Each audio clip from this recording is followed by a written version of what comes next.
dünya üzerinde pek çok ülke var ve bu ülkeler farklı coğrafyalara yayılmış durumdadır.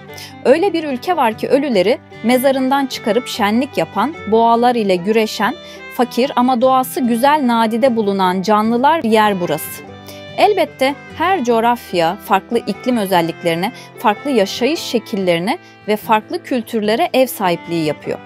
Bu takdirde insanlar keşfetmek istediği coğrafyadan bir ülke seçip oradaki hayatı keşfe çıkabiliyor. Günümüzdeki ulaşım teknolojisinin insanlığa katmış olduğu ayrıcalıklar sayesinde dünyanın bir köşesinden başka bir köşesine saatler içerisinde varabiliyoruz. Hatta orası karayla bağlantısı olmayan bir ada olsa bile işte Madagaskar tam da öyle bir ülke. Afrika'nın doğusunda yer alan kara ile hiçbir bağlantısı olmayan dünyanın 4. büyük adası burası. Ada öylesine büyük ki dünya haritasına uzaktan baksanız bile kendisini hemen belli ediyor. Madagaskar dünyanın 4. büyük adasıdır. Demir oksit açısından zengin toprağının kırmızıya çalan rengi nedeniyle Madagaskar'a Büyük Kızılada denir. Burası yeryüzünde insanların en son yerleştiği büyük bölgelerden biridir.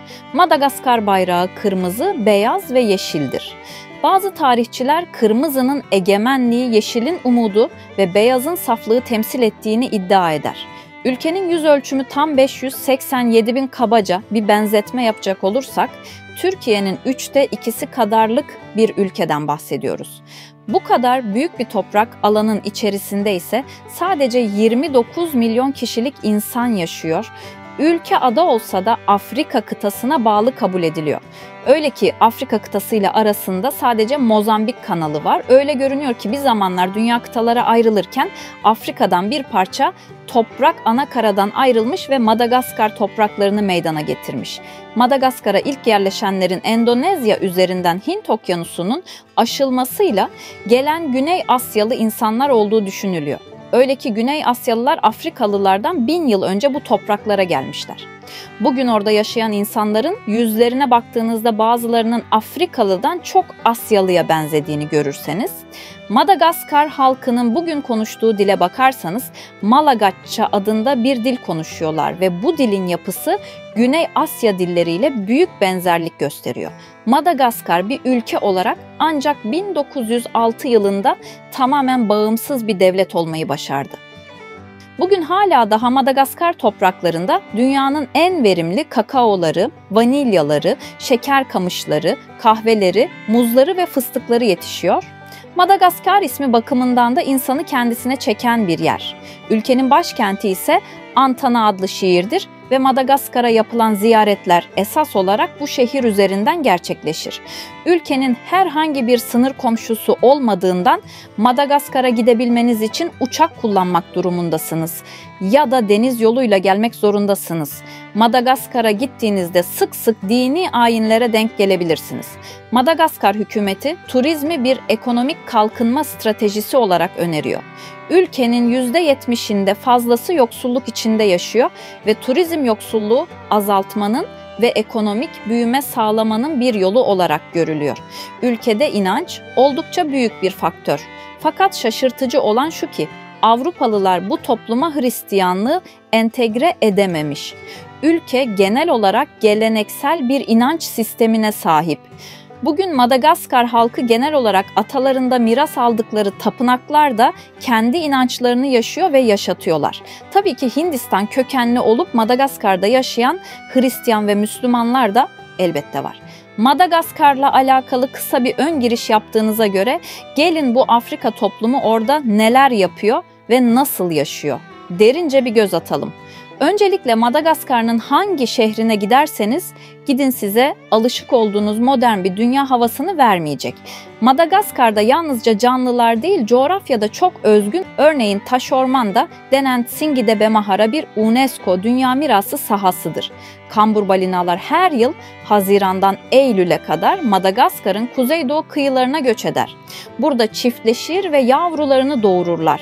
Turistler küçük gruplar halinde bindikleri teknelerden yüzlerce balinayı izleme fırsatı bulur. Madagaskar'ın yalıtılmış coğrafi konumundan dolayı buradaki bitkilerin ve hayvanların %80 ile 90 arasındaki bölümü ülkeye özgü yani endemiktir. Dünyanın başka yerinde bulunmaz.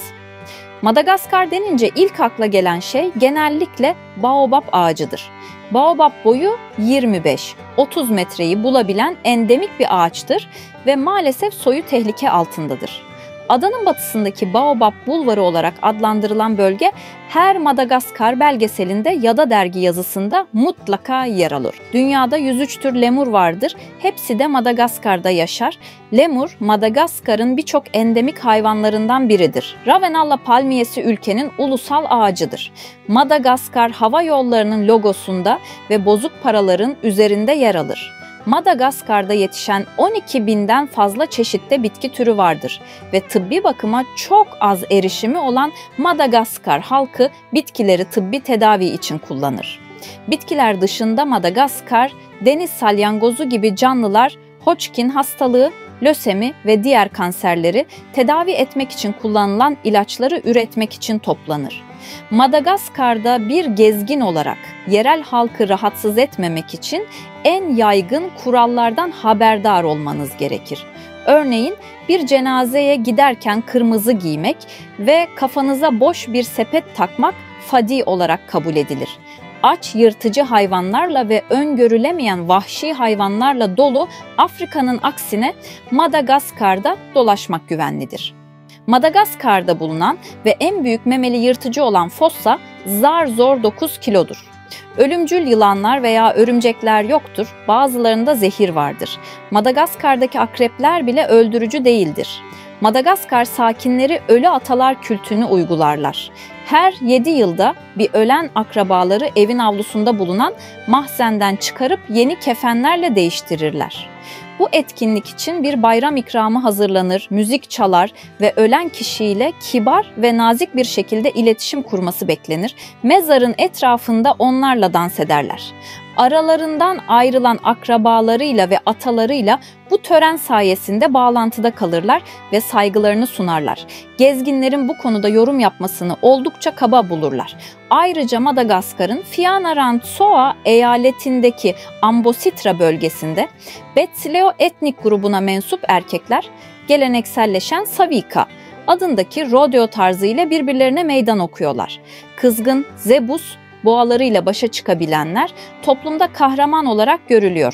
Yüzyıllardır devam eden gelenekte boğanın hörgüçünü mümkün olan en uzun süre boyunca tutmayı başaran kişi kazanmış sayılıyor. Savika, kadından çocuklara, zenginden fakire herkes tarafından yıllardır gördüğü ilgi sebebiyle halkın bir araya gelmesini sağlayan ayrı bir özelliğinin olduğu düşünülüyor. Madagaskar'dayken araba kullanmak için çok zaman harcamaya hazır olun. Kısa gözüken mesafeler bile kötü yol koşulları nedeniyle beklenenden daha uzun sürebilir. Ayrıca güvenlik nedenleriyle hava karardıktan sonra seyahat etmek tavsiye edilmez.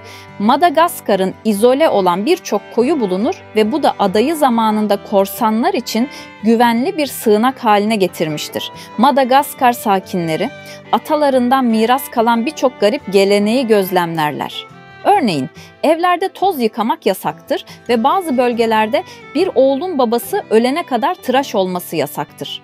Madagaskar ziyaretinizde mutlaka yapmamız gereklerden bahsedecek olursak, öncelikle Ambalavo şehrinde bulunan Antaymoro kağıt fabrikasını ziyaret ederek avoha bitkisiyle yapılan geleneksel kağıt imalatını izleyin. İlakakka bölgesinde safir avcılığı yapan insanları bölgedeki sazdan yapılmış evleri gözlemleyin, kırmızı toprakları seyretmenin keyfine varın. Ahşap oymacılık ve kakmacılığıyla tanınan Zafi-Maniri'de atölyeleri ziyaret edin. Pamuk endüstrisinde önemli rol oynayan termal şehir, Antsirabe'de adanın önemli mineral zenginliklerine tanıklık edebileceğiniz atölyeleri ihmal etmeyin.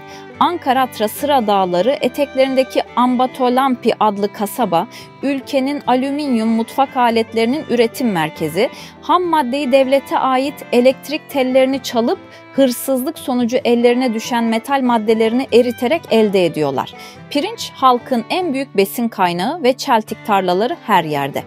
Pirinç bittiğinde yuka bitkisinin kökü manioku haşlayarak tüketiyorlar. Yemekler Hint kültürüne yakınlığıyla dikkat çekiyor. Madagaskar'a seyahat edecek Türkiye Cumhuriyeti vatandaşları vizeye tabidir. Bununla birlikte sınır kapılarında turistik amaçlı girişler için vize verilebilmektedir. Kasım'dan Nisan'a kadar olan dönem sıcak ve yağışlıdır. Mayıs ve Ekim ayları arasında ise kurak ve soğuk bir iklim yaşanmaktadır. Bu nedenle Madagaskar ziyareti için en uygun zaman Nisan ve Ekim ayları arasında kalan dönem olmaktadır. Madagaskar'da gece hayatı oldukça ucuz ama ülkede yoksulluk fazla olduğu için özellikle kalabalık mekanlarda paranıza ve kişisel eşyalarınıza dikkat etmeniz gerekiyor. Ayrıca ülkenin şehirlerinde yollar oldukça virajlı. Bu nedenle dönüşte özel araç değil taksi kullanmanızı önerilir.